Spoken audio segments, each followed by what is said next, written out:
So as people, as people from Afghanistan and people from the Netherlands, I'm also a Dutchman, you know, I feel like a Dutchman. Yeah. So I think that it is very important for people to understand each other in order to prevent conflict. Yeah, I'm with you. And for that particular purpose, I think that your book is very important and it's eye-opening. And these stories, in my opinion, are necessary in order to prevent future wars and future conflicts and future foreign policy mistakes. Because as I understood from your book, it was a huge mistake, the intervention in Afghanistan. But we have to learn from those mistakes. I hope we do. So yes. Now that your book is published and obviously you are telling something that goes totally against the So now that you have published your book and you have told your story, and your story is it goes against the prevalent narrative here in the Netherlands. How is the reception? It's mainly good. Well, there's obviously some veterans that are very angry, but I don't care about that, and it's very, very few of them, so that's not bothering me. Otherwise, the reception is good for two reasons. People tell me that it is an eye-opener, like you said, and people say, okay, it's basically just a book about adventure. The only thing is that I put my adventure in a bit of a critical light. I mean, yes. I try to maintain critical to myself, to the mission as such, to the bigger aspect of things, to what on hell are we doing there is one of the questions I ask myself, and but basically it's an adventure. It was my adventure, and it was an adventure. But at the same time, I remain critical about lots of things, and keep asking questions, and that's what I hear, what people attracts in the book. So the reception is good. But one of the things that happened, and that's probably what you're hinting at, is that some questions have been asked in Parliament, in the Dutch Parliament, based on the book. Some ministers have answered to those questions, but very vaguely, and well, they were not really answers, but that's the political thing. It's always like that. I think it is.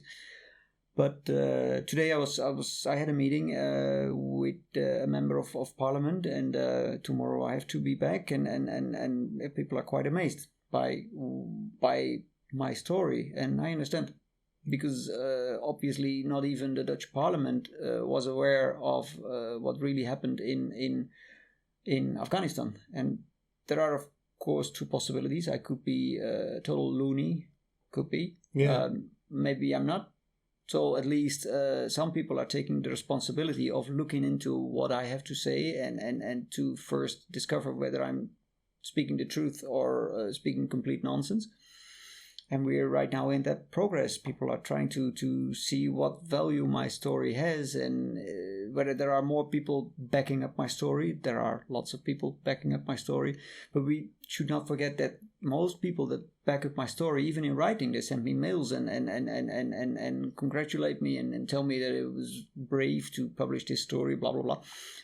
Those people still serve in the military and ask me to keep their names out of anything, which I will respect. But it's complicated, because we're obviously dealing with a lot of people that are still serving. They make their money in the military.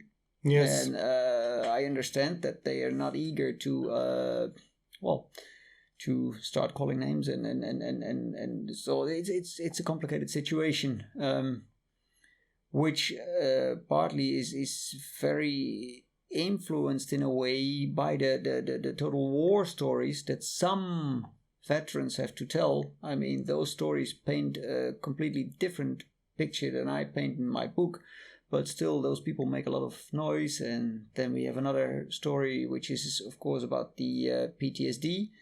We have so many PTSD victims in Holland that there must have been hell somewhere, which I think is a wrong way of reasoning, because, well, we first should dive into PTSD and then say whether it's right or wrong. I mean, we have more PTSD patients than we have had accidents in which someone could get PTSD, which is a bit of a strange situation. But those people, as in unpredictable past, paint a certain picture of our past which is not correct. And but well, it's a complicated situation, and I'm glad that the Dutch Parliament at least tries to listens to me, and I think we're in the stage that they are trying to determine whether I'm crazy or not, which is right for them to do. And tomorrow I go to Den Haag again and talk again and see what comes from there. But I think, and you mentioned it already, what is important is that we learn from the past. Don't try to put it in another light. The past is what it was, and we should keep it that way and learn from it and try to avoid the mistakes we made in the past. And well, I'm a bit afraid that we don't. During your stay in Afghanistan, you made some enemies, but you made many friends as well. I made a lot of friends. The enemies I mainly made in my own camp. Yeah. Because I simply didn't feel the need to fight against people in Uruzgan. And my colleagues didn't always like that. Lots of colleagues respected it, but some didn't like that at all. But with the Afghan population, with the people in Uruzgan, I made very good friends, and I felt very at home in Uruzgan among the people, and I would go back any minute. Do you still talk to your friends? No. That had been very difficult. That wasn't. I left in 2000 and end of 2008. We didn't walk around with those easy kind of mobile gadgets and things, yes. and so we mainly lost contact. There's one person in particular, I talk about him in the book, Hekmat. Yes. I don't even know if he still lives, because he lived in the area that was quite severely bombed by Dutch troops. So that's what I tell in the book. That's the only thing that I made up, the fact that he lives, because I'm not sure that he lives. So that's something in my imagination he lives and his family lives, and but we lost contact. But I will travel there pretty soon and see. You're going back to Uruzgan. Mashallah. Yeah. Very good. Okay, so the last thing I would like to know is there were 49 countries involved in the intervention in Afghanistan, and out of those 49 countries, the Netherlands was just one of them. Mm-hmm. From your experience, could you explain how the Dutch role in Afghanistan was anyway different than other countries? What made the Dutch approach different? The Dutch approach, to my opinion, was completely stupid. They didn't step into Afghanistan the way it deserved. They weren't aware of the true problems there. They should have approached things completely different, but that's not the thing. What I think of the Dutch armed forces is that every soldier up to the rank of, say, sergeant is basically a very good man that I would step into battle with at any time. But as soon as you grow above that level, there starts a certain politics that don't do good to any mission at all. So take the Dutch army and separate it into foot soldiers and officers. You have a good army and a bad army, and everything. Well, it's not a good army because of certain elements that make it a bad army. While most regular soldiers corporals, sergeants, some lieutenants, some sergeant majors are truly good material, truly good people to do whatever you want with. I mean, they would have been able to do some real reconstruction, even if it was not necessary in Afghanistan. They would have been able to do some progressive and good things in Afghanistan, but they were managed by people that you won't allow to manage a toilet block. I mean, it's you cannot put them in charge of a camping site. It's and that's my opinion, and I know it's lots of people share that opinion, but it is a business in itself. I mean, you can grow in it, you can do whatever you want. You're out of the control of even our parliament, which, in my opinion, is a very bad thing. So again, there's loads of good soldiers in the Dutch army that you could go out and steal horses with, but they're not managed in a proper way. That's my view, and maybe I'm completely wrong, but that's the way I saw it.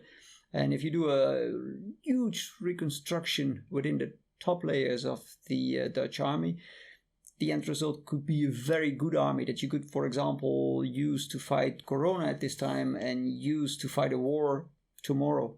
I mean, very good and professional soldiers, but badly managed. Okay. Thank you very much for visiting me at my home. To have this conversation. I'm really glad to get to know you personally. I really enjoyed your book. And as I said before, I would love to see your book translated to English. We'll talk about it. Yes. And Pashto and Dari, we'll see. Yeah, it would be great. Yes. So again, thank you very much. So thanks again for visiting me here at my home. Thank you for having me. I'm really glad to get to know you. I am really being honest and sincere when I say I really enjoyed your book, and I'm looking forward to see your book translated to English and maybe Pashto and Dari. Would be great. Oh yeah, I forgot. So how much Pashto do you speak actually? It's rusty right now. Pashto is da kana? Pashto sachte da. Sachte da kana? Well, I will come back. I mean, if we would speak here for a day, I mean, just start with the simple phrases. I think if I lived in Uruzgan now for a month, 2 months, everything will come back. Yeah, rapidly. I mean, I put so much time in study, and the only thing, and I tell it in the book, is that I was never quite sure whether I picked up a word in Dari or in Pashto. I thought it was Pashto, and sometimes I was certain that it was Pashto, but since I worked a lot with Ana people, and it was, I think, what we spoke together, and we had a lot of fun when I tried, and it was some sort of mixture between Pashto and Dari, maybe even other words. But I mean, once you get the tongue, once you get the flavor of it, I mean, you get there, which is with every language. And I think 1, 2, maybe 3 months in Tarinkoud again, and I will be good. Okay. Thanks again. And this was the 14th episode of the AfgANI podcast. As we have announced, we will publish all these podcasts to all streaming services. So wherever you are using, whether it's Spotify or Apple Podcast, you can now listen to all our episodes, all future episodes. Make sure that you subscribe to our YouTube channel, because these podcasts are also published to our YouTube channel. And Nikko, I would love to see you again on our podcast and talk to you again. So thanks again, and wassalamu alaikum wa rahmatullah.